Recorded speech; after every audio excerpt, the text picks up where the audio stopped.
Hello and welcome back to the Nutrition Awareness Podcast. Today is a very fun, a little controversial. The topic itself is controversial. I don't know if you will think our opinions are. Maybe you will, maybe you won't. But it is a special episode as well because I have a close friend, Britt McCuskey, on my podcast. Britt, welcome. Thank you, Kate. I'm so excited to be here. Love listening to the podcast and really excited to be a part of it.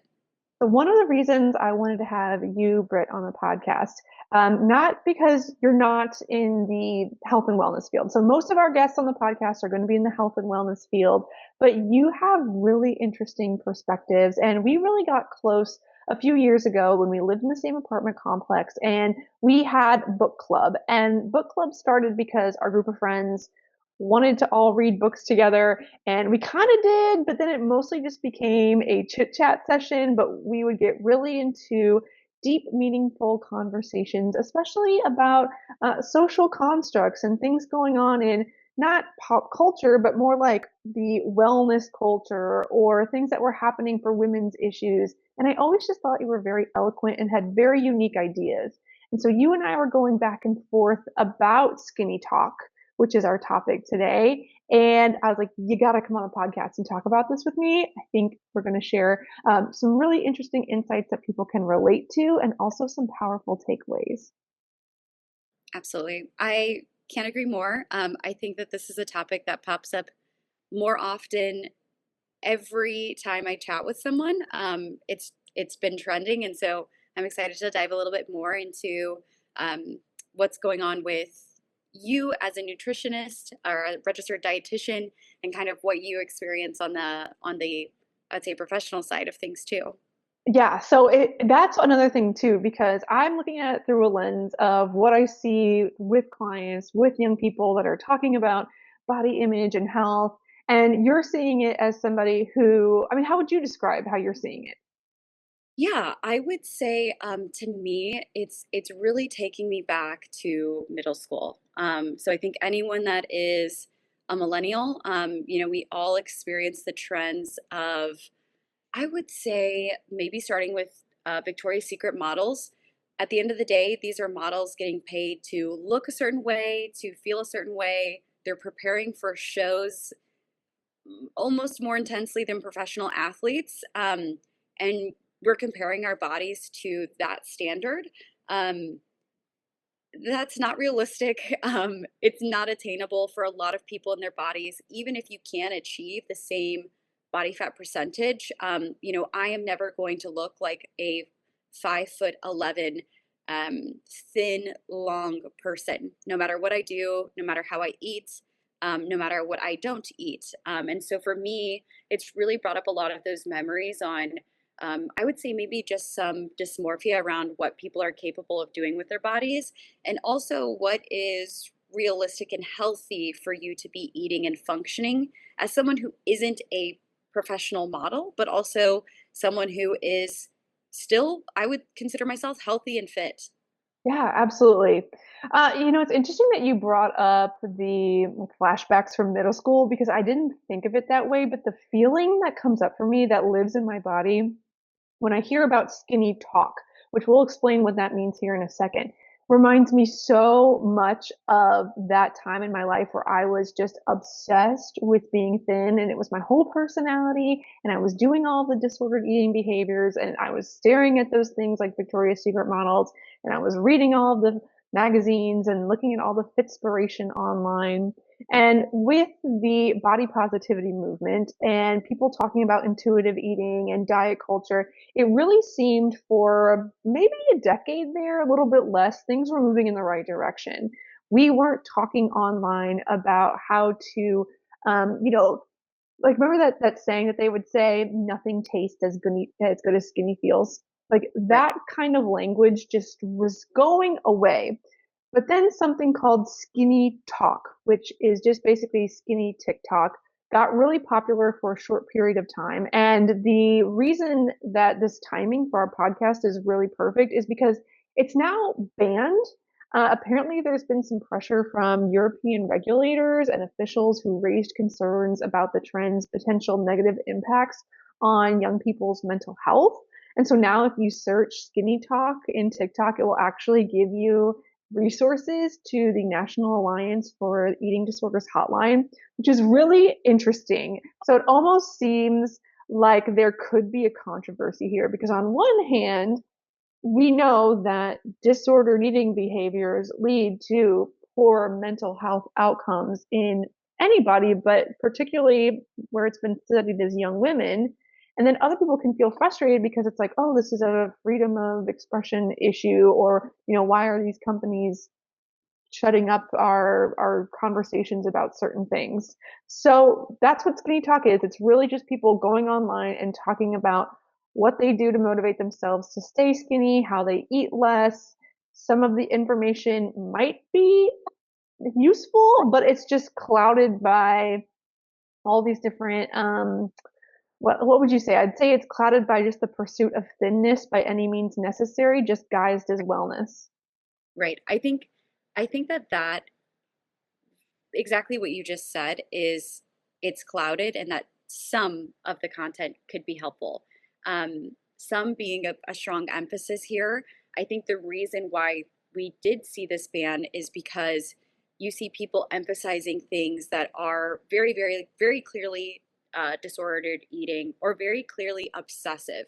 I think with anything, when you have an obsessive nature around it, if every time you're thinking about eating, you're being told by a 22-year-old who is a ballerina who doesn't have a job and lives a very privileged life that every time they think of eating, they should instead take one sip of water. Um, that in no way, shape, or form is a healthy mindset around eating or your body.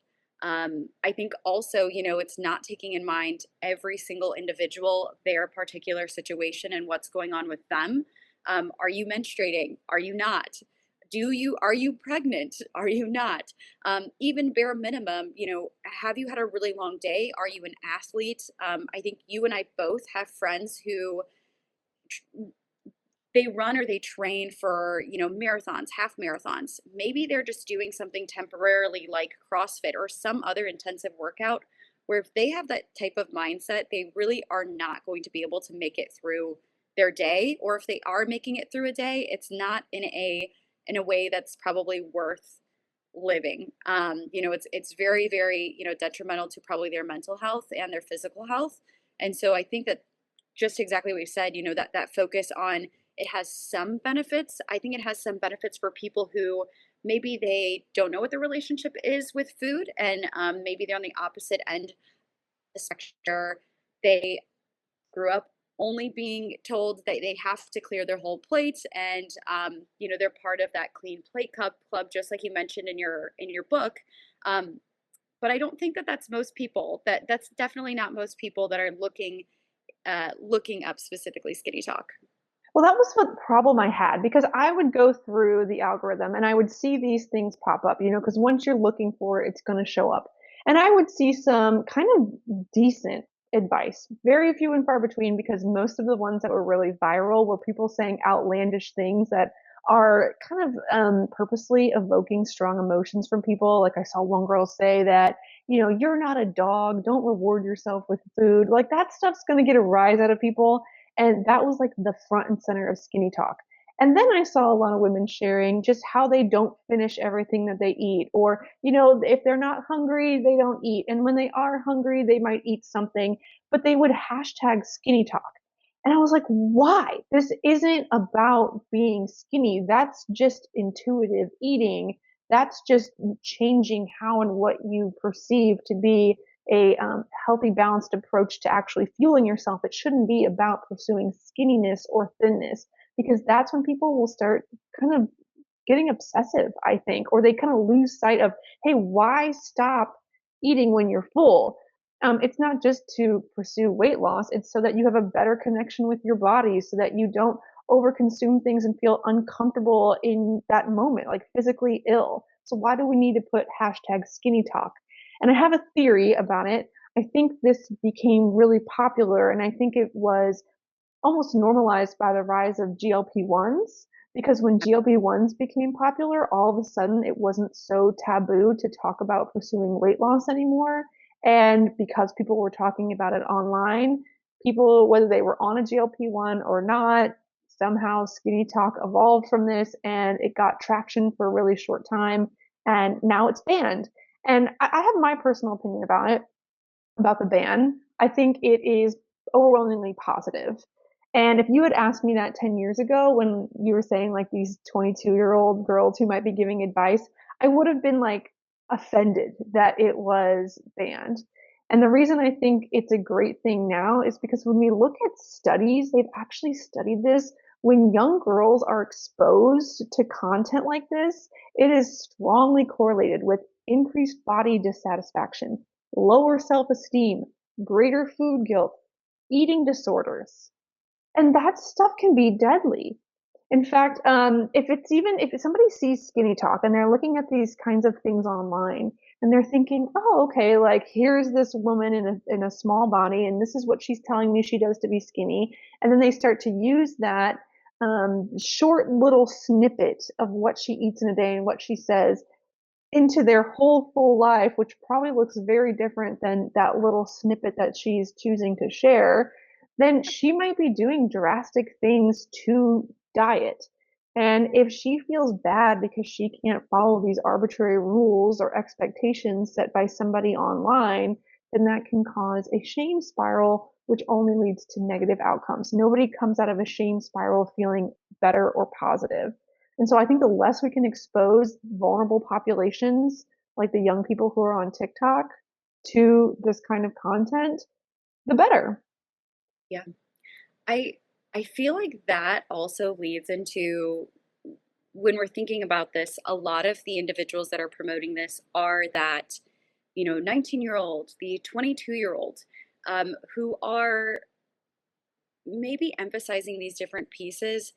I think you and I have had this conversation before. At the same time, they're saying, this is how I stay skinny. But when I was 22, I stayed skinny doing over exercising and eating a baguette of bread for a snack. And I think a lot of us when we were younger, we had the metabolism, we had the time, we had the energy to maybe have an unhealthy relationship with exercise or other things that mitigated what we were eating. I think where it also is an issue is not even with the younger generation, but also you're looking at kind of just that middle generation, individuals that are in their upper 20s and they're starting to realize that their bodies are changing. Women that are in their 30s, potentially 40s, and I think you and I chatted a little bit about how this type of thinking is really what probably led to the almond mom. That individual, some of the mothers people our age had, where they thought, okay, I've gained 5 pounds in the course of a year. Instead of eating my 1,200 calorie restriction, I'm going to cut it down to 500 calories. And I'm sitting here, thinking about how the oatmeal I eat almost every day for breakfast, there's no way that's less than right around 400 500 calories, and how is that going to be the only thing I'm going to eat that's going to drive me through my day? And just the same, those are the same individuals that are upset and they're depressed, they're down, they have no energy to work out because they want to reach their goals, but then they've gained weight because their body is like, what are you doing to me? Yes. It's just like this endless vicious cycle, that I think is unfortunately being created in the mindsets of all these different generations. I am so thrilled you brought that up. I was speaking to a dietitian who primarily works with menopausal women. And she Yeah. was talking to me kind of about, where she was going in her career and whatnot. She told me she was a little jaded from working with this population because she was like, I have to literally push and push them that it's not about the scale, it's not about being skinny, especially when you enter perimenopause and menopause. You have to put body composition in the very front and center, and that means building muscle tissue, which requires you to eat. And there is such a fear and stigma in this population for some women about eating and building muscle tissue. But as we get older, once we hit 30 years old, that muscle tissue begins to decline every single year and it's harder to get back. And so one of the things that a lot of health and wellness professionals have been trying to do over the past decade is really promoting, hey, can we strength train? Can we fuel properly? So not to slow down our metabolism, which is what you just explained perfectly. When you underfuel for too long, you slow down your metabolism, and then it's really hard to manage your weight. And then you kind of dig yourself into a hole. It's not impossible, but it's really hard to come back out of. It takes a lot of patience and a lot of understanding and self-compassion. So with younger populations, we have an opportunity to educate them about how to maintain a healthy body composition by fueling properly, nourishing your body, doing some kind of strength or resistance training, whatever that might look like.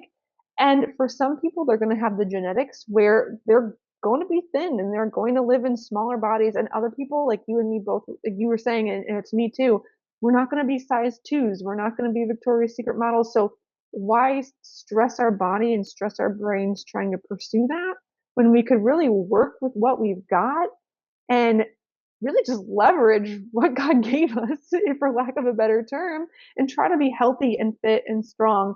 But all of that stuff requires eating. It requires food, which should be good news. This should be great news. It seems so silly and it seems so obvious because it should be. And I also feel like when you're talking to people, so much of life is centered around food. You have a celebration, you have a birthday, you have a promotion, you've graduated from something. Maybe you're just like on a date. You and your husband, if you don't mind me saying, for example, you became parents and you were like, let's go on a date, let's go to our favorite little spot, have what we like, and there's so much centered around that, and I think that there's a reason for it. Like food is very, very much communal, and just on the opposite end, where if you have an obsession of food, it becomes unhealthy. Um, it's the same. It doesn't matter which end you are on. If you are obsessed with food, there is that unhealthiness that comes with it.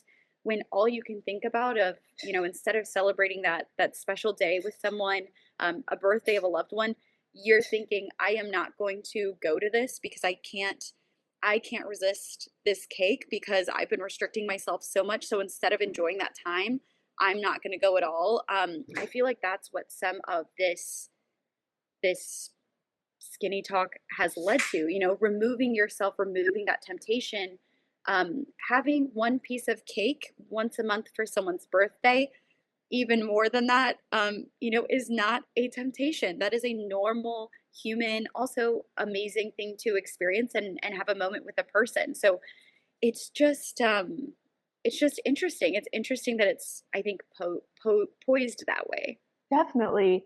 Culture influences how we feel about things, right? And culture Yep. has such an impact on food. That's why when people go to other cultures, right, outside of America, maybe they go to Europe and they see a whole different culture. And yes, there's a lot more that goes into that conversation, how they grow food, how food's prepared, but there's still a different culture around eating. It's slow, it's enjoyed, it's savored. There Yep. isn't that same like gluttonous energy or grab and go eat on convenience energy.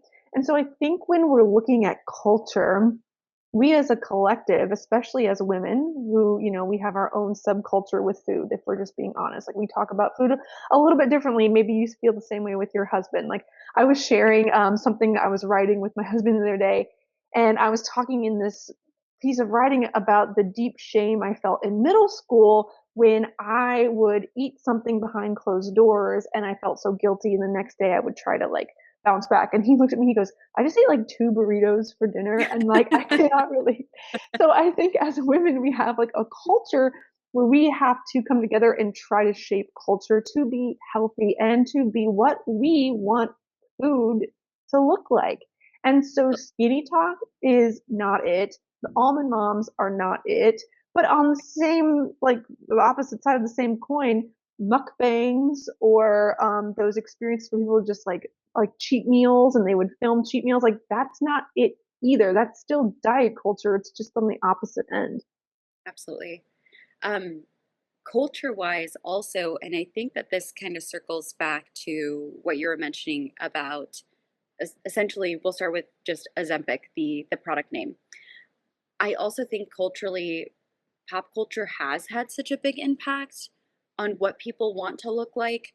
You know, we went through, of course, the 2010s when the Victoria's Secret model was all the rage. We all wanted to be 6'2" and weigh 125 pounds. None, very minimal of very minimal will ever be there. And then you go into the Kardashian phase where everything was about being, you know, slim, thick, being a little bit curvier. Still, definitely some. I would say still definitely some disordered thinking there as far as what bodies look like and what's realistic. But I think that that opened the door to some other people coming into the realm. Definitely some curvier people, some thicker people, also some very strong and healthy looking women. But with the introduction of Ozempic, you know, you all of a sudden have, and like, not to shame anyone, because what you do with your body is your thing, but like Selena Gomez, who was being praised for really just having a healthy body, to, I can't remember which award show it was, but showing up to this award show and immediately being back to the body size that she was when she was about 14 years old. So like much smaller than she'd ever been since she was an adult. And then from there, you know, I think it just puts that mindset into people like, okay, if this is what the beauty standard is, maybe I'm not happy with my body. Maybe this isn't, maybe I am not skinny enough. Because 3 months ago, you know, Selena Gomez had a gorgeous hot body, and then now that's not the case. Now the body she has is what everyone wants, and it's a lot of just that pop culture societal pressure. Yeah, and it felt like we were making such headway. What you said reminded me of a client yesterday, and she said something really beautiful but sad at the same time. She's in her 40s and she's on a weight loss journey. And she said that when she goes to the beach and she's by herself, like she doesn't really think about her body that much. It's when she's in photos or when she's comparing herself to other people or when she's on Zoom calls. She's like, then I just constantly pick myself apart. She's like, we weren't supposed to be looking at ourselves so often as humans, but now since we have like these mirrors and these phones and we're constantly just able to pick ourselves apart, then we get to see literally everyone else on phones, on photos, on TV. Like we're just inundated with it constantly. And as adult women, we're influenced by it, but we have more control and we have a little bit, I mean, I'm generalizing here, a little bit more awareness. Young girls, the future, they are so much more impressionable. And if you look at their anxiety rates and their suicide rates, I mean, they are just going off the charts and it scares the pants off me. And it's just a culture issue. And I think what really gets me about Skinnytok is there is nothing wrong with having body autonomy and wanting to change your body. There's nothing wrong with that at all. And when we look at GLP-1s, right, those treat obesity, which, you know, in the medical world, obesity is a disease. It treats the disease of obesity, and that's what they're meant to do. And that Right. really helps people. And then there's other people who want to change their body, and that's okay too. But it's when we put these expectations and these standards on ourselves and they're in our face constantly and then they're followed up by advice that may or may not be helpful and it certainly isn't suitable for every single person, that all of a sudden these young girls or even adult women, their heads are spinning, they're playing the comparison game, they're feeling ashamed, they're feeling guilty, and it's Yeah. really hard to escape all of that noise and that nonsense. And so I don't blame anyone. And I know I've been through this journey and I'm definitely not out of it completely. Like it's an ongoing journey of how do you love yourself, try to be the healthiest version of yourself when the world is just telling you you're not good enough. That's Absolutely. that's like a hero's journey, if you will, right? I mean, that's a big feat. Right. That's a lot to Yeah. take on. It's, I think, a lot to take on, but also just in addition to everything we do in our normal lives. Yes. Like that is so overwhelming. And I also think it's, you know, at bare minimum, if you can't, let's say that you are listening to, you are doing the, and I would say, for example, I do Liguri. I love Liguri. I love what it's done for my body. I love the strength. But you're looking at TikTok and you want to be a Pilates girl. You want to be long and thin and you want to be skinny. and you're doing everything that you should be doing based off of all of these influencers and what they do, and you're still not achieving those results, it's because one, probably not obtainable for you and your specific body. Two, these are not professionals. They are not professional trainers. They are not they are not registered dietitians. They are not your general practitioner. If you want advice on how to get to a healthier version of you, if you want advice on how to get to a healthier version of your closest fitness, you go to a professional. It's the same with just about anything. At home, maybe I can fix a patch in my wall. Maybe I can fix, fill in something somewhere in my house. But I am not going to physically pull out the doors in my house and replace them unless I am a certified professional. And it's so strange that there are so many things that people, they immediately chalk off of, oh, I would never try to do that. I would never work on the electrical in my house. I would never change out something in my car because I don't know how to do that. I'm not a professional. Or even like, I would never cut my own hair. I'm not a professional. I would never do my own nails. I'm not a professional. But when it comes to their whole entire body, there's this mindset of, like I actually have been doing research. The research is 2 weeks of TikTok. Yep, yep. Just And why does that happen? I think there's so many different reasons, right? One is, well, we all have a body and we're all just like pelleted with diet culture constantly. I mean, it's just Right. everywhere. And young women, we're shaped by culture, and culture told us that what we look like determines our worth. And logically, like our brain can say, hey, that's not true.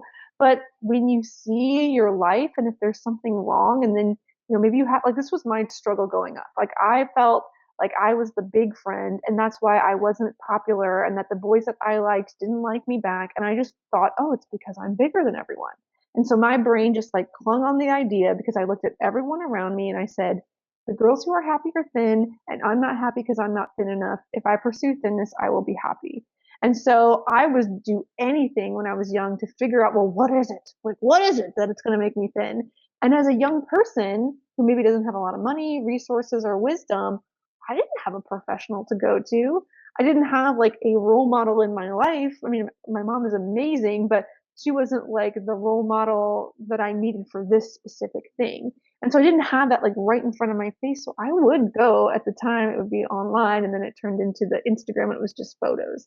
And now it's Yes. even worse because it's just videos in people's face all the time. And all that to say is it is a challenge for us, I think, when we're just inundated with all that stuff. And I'm glad that TikTok put bans on that because it's very difficult for anybody to weed that stuff out. But if somebody's listening to this and they're like, I don't know how to escape it, I would really go through who you're looking at and who you're spending time with engaging online, and pay attention to their language, pay attention to how they're showing their body in videos. So if like they're starting a video and it's like their abs in the mirror or them like sipping a green matcha in the bikini by the pool and they're clearly really thin, that image that they're showing you is there for a reason. Like they're trying to show you, like, look at my body. This is what you could do to be like my body. I don't know if those are the best influences, if those inspirational, and I'm saying this in quotes, pieces of advice and videos are actually going to help you. They might make you feel like motivated in the moment, but when you're out in the real world and you're unable to follow whatever they're telling you to do for more than a week, how does that make you feel? Do you need to keep looking at that kind of stuff, or do you need to find role models who are showing you how to lift weights and how to be strong, or how to make a dinner that has all of the different components of flavor and texture and nutrients, not for weight loss, but for nourishment. And that's not easy to do. It's not going to happen overnight. No, I think it's not easy to do, and something that I didn't take into account that kind of stems from what you just mentioned is also, what is the algorithm feeding you? It really is, and I don't think all of it is a choice. It's just linger on the wrong video for too long, um, the wrong person's profile for too long, and it might just you thinking like, holy cow, how did they do this? Like how did they go from this to this? Or how on earth did are their abs shaped like that? I've never seen that in real life. And chances are it's for a reason. But Yes. also it's, when you do have any sort of gravitation towards that, that's what you're going to see. That's what's going to show up on your feed. That's what the algorithm is going to give to you. And then even when you're on your discovery and you're thinking, you kind of, especially with young girls, it becomes this thing of, this is all you see, and so this is how things must be. Just like you mentioned, we're grown women. We go to work, we come home, we're surrounded by our friends, whether they're far away from us or in our neighborhood, in our city, and we have a realistic idea of how most things or some things function. We have a realistic idea. I have a realistic idea, for example, of my friend who is look like an Insta model. Just she has the fit body, but I know the extremes that she goes to look the way that she looks, and I just know for me personally, it's not worth my mental health to eat that way and look that way. Maybe my physical look will improve and I'll reach that goal, but chances are 3 or 4 or 5 different aspects of my life are going to deteriorate if I try to get to that point. And for me, I don't think it's worth it. For me, I think it leads to disordered mindset around eating. But when you're a young girl, again, if all of your friends have the same mindset, if they're seeing the same things, absorbing the same things, it's probably really hard to just kind of shift from that mindset. I don't know how I shifted from that mindset until, like, transparently, like, I had different friends that were like, "Oh, it's a Friday. Like, why wouldn't we eat?" So I'm kind of like, "Oh, I guess you're right." Like, cool. It's almost like you needed some permission to Yeah, do that. Um, definitely. yeah, what you were describing me is something I was actually talking about today with a client who told me she wanted to lose like 5 pounds. She was already, a very healthy petite person. She didn't have 5 pounds to lose, if I'm just being transparent. And I was like, okay, for you to lose 5 pounds means you're going to have to lose the 5 pounds of fun, which means all of the fun things you do that have to do with food, like popcorn when you watch a movie with your fiance, or the pizza you share when you go out with friends, or the occasional margarita you indulge in. Like, that's your 5 pounds of fun. You can strip that away and then, like, for what? To be 5 pounds thinner? If you want to do that, be my guest, but that's going to take away from something. There is a cost to that. And everybody gets to decide, well, hey, where is that point where I'm fueling well? I feel balanced. I feel healthy. I don't feel overly restricted. And that's each person's individual journey. And I would encourage anyone to listen to this to really take some time and reflect and say honestly, like, what would that look like for me? And if you don't know, just think about what the closest step with that would look like for you. Is it just changing how and what you eat so that you feel better, so that you have more energy, so that you're not stuffing yourself, or that you're not just eating on a whim, that you have more mindfulness and intention around it? Is it changing how you exercise? Like, what's going to make your physical body feel better? I would start there and start to have some realistic expectations about like what it would mean for you to change your body size. And you might find that these things that you're seeing online just don't work for you. They're just too extreme or unrealistic or honestly made up by the creator.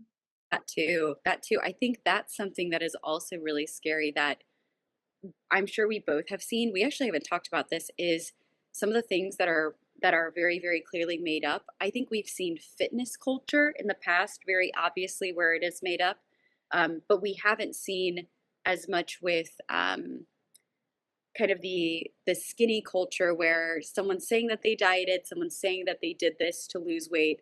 I think the most recent one was like the crazy diet that Adele said that she was on. She said she was like eating, only drinking juices for however many like weeks, and then was only eating like kale. It just something so extreme that you're like, unless you're under direct supervision, very scary, very unhealthy. It's stupid. And even that's still scary and unhealthy. Yeah. Yeah. I think it's stupid. I think that it's misinformed. I honestly think there's also like an education problem. Nobody was taught how to eat healthy and fuel in school unless you were one of those like lucky people that had a coach or a mentor or a family member that really showed the way. And I mean, when we're young, those patterns, they like seep into our brain and they're hard to break. And so I actually hear what you're saying about Adele, and that could be anybody. And I feel empathy. I'm like, I'm so sorry that you feel like you have to do that to achieve something. If you Right. do want to change your body, there are more effective ways to do it than starving it. And B, I also think it's stupid. I think it's misinformed. I think that there is a lot of room for us as a culture to really start advocating for young women and women in general to get some nutrition education so that we can combat all of this nonsense online.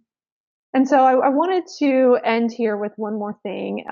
If you could give a friend who might be like say Britt, you were talking to a friend who was really struggling with body image. She felt Yep. overwhelmed and she was comparing herself to people online.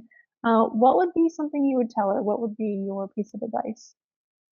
I think my piece of advice would be to find anyone in the room and tell me something that you find beautiful in them. And I think any person, you can look at someone and be like, you can look at someone and say, their eyes are gorgeous, their hairs are gorgeous, their hair is gorgeous, their skin is stunning. I love their legs, I love their arms, I love their shoulders. Something weird that I know I've told you is, I think you have amazing shoulders. I think you have amazing arms. It's something that I envy. And I know something that you don't necessarily reflect on, but I have noticed. And there's something about when you look at someone, you really look at them. And also I think when you know them, that just there's a beauty that comes out in that. And I think just having that same empathy for yourself. Yeah. When you don't have that same empathy from yourself, when you can't take a step back and not look at yourself critically or with that magnifying lens, you can really find something beautiful about yourself. And I think it kind of encourages you to embrace those beauties. And then if there is something else that you want to change, you're looking at it in a lane of improvement and not in a lane of critique where there does become that disordered eating or mindset around your body. Yeah. Yeah. You can love yourself and want to evolve. And if you come from a place of love, your Yep. actions are going to come from a place of love too, not shame or punishment. And so I couldn't Right. have said it better. I think that piece of advice is so beautiful. And so we'll end here by saying, maybe you know somebody who is struggling with body image or you've talked about Skinnytok with them. I know that sharing a podcast episode directly might feel kind of awkward, but if you found this podcast interesting and you know there's people in your life who would benefit for you, it would mean so much to us if you shared it on your social media page or if you left a rating and review if this conversation resonated with you. Because we appreciate you so much for tuning in to this really raw conversation. And let's just hope Skinny Talk stays banned. Absolutely. All right, guys, see you on the next one.